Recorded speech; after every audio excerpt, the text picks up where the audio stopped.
Du'a booda maaltu ta'a? Amantii kiristaanaa gidduu dhimma du'a booda ilaalchisee yaada adda addaatu jira.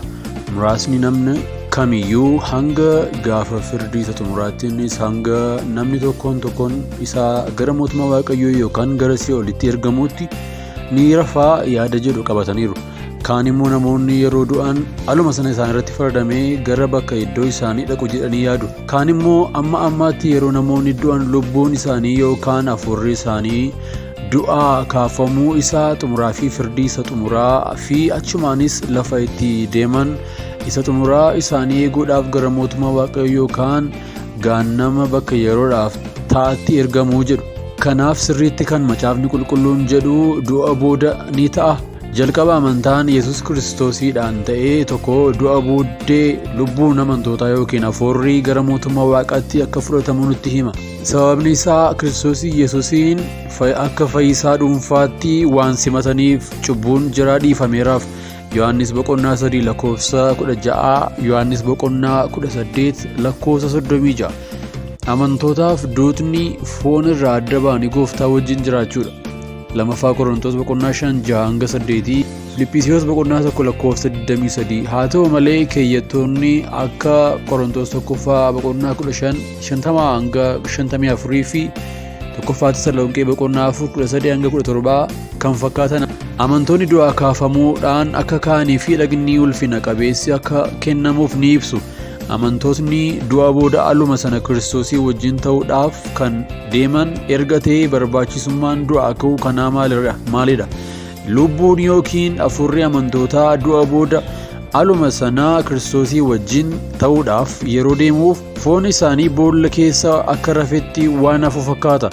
Du'aa ka'uu amantootaatti dhagni inni foonii du'aa ka'uudhaan ka'eera, ulfinas argateera. Foonii fi lubbuu wajjinis walitti deebi'eera. Kan lammaffaa walitti deebi'ee fi ulfina kan argate dhagni lubbuu hafuurri kun waaqa haraaf lafa haraa keessatti qabeenya amantootaa ta'a. Mul'ata Yohaannis boqonnaa 21-22. Lammaffaa Yesus Kiristoosiin akka fayyisaa isaaniitti kan hin simanneef du'a jechuun adabbii bara baraati. Ta'us immoo akkuma bakka ga'umsaa amantootaa warri hin amannes du'aa ka'uu isa xumuraa firdiif bakka dhaqan isa bara baraa eeggachuudhaaf aluma sana bakka turan yeroodhaaf ta'ee sanatti waan ergaman fakkaata. Luqaas boqonnaa 16 lakkoofsa 22-23 du'a booda aluma sanaa kan dhiphatu nama sooressa tokko dubbata. Mul'atni Yohaannis boqonnaa 20 lakkoofsa 11-15tti otoo hin amaniin kan du'an hundumtuu du'aa kaafamuun akka ka'an fuula teessoo firdii isa adicha duratti akka itti faradamuu fi achumaan gara galaana abiddaatti akka gataman ni dubbata. Achumaanis warri hin amanne du'a booda aluma sana gara Si'oolitti yookaan galaana abiddaatti ergamu. Garuu haala firdii fi adabbii jala jiru.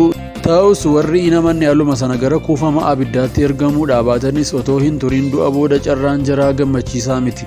Namichi soorrisi sun yeroo du'u labooba ibiddaa kana keessatti nan dhiphadheeoo jechuun yeroo iyyuu ni dubbifanna. Luqaas boqonnaa 16 lakkoofsa 24.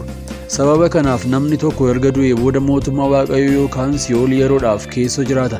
Bakka yeroodhaaf keessa turan booda du'aa kaafamuu isa booda irratti bakki galma nama sanaa hin jijjiiramu. Wanti jijjiiramu isa bara baraa sanaaf iddoo bakka sirrii duwwaadha. Xumura isaa irratti amantootni gara waaqaa haaraa fi lafa haaraa sana galuudhaaf isaaniitii wabiitu kennamaaf. Mul'ata Yohaannis boqonnaa 21 lakkoofsa 1. Xumura irrattis warri hin fayyin gara ibidda bara baraatti ergamu. Mul'ata Yohaannis boqonnaa 20 lakkoofsa 11-15tti. Kunneen namootaaf walumaa galatti Yesus Kiristoos akka fayyisaa lubbuu isaaniitti amanan ta'ee fi yookiin amanuu dhiisuu isaanii irratti hundaa'uudhaan galma isa bara baraa isa xumuraati. Maatewos boqonnaa 25 lakkoofsa 46.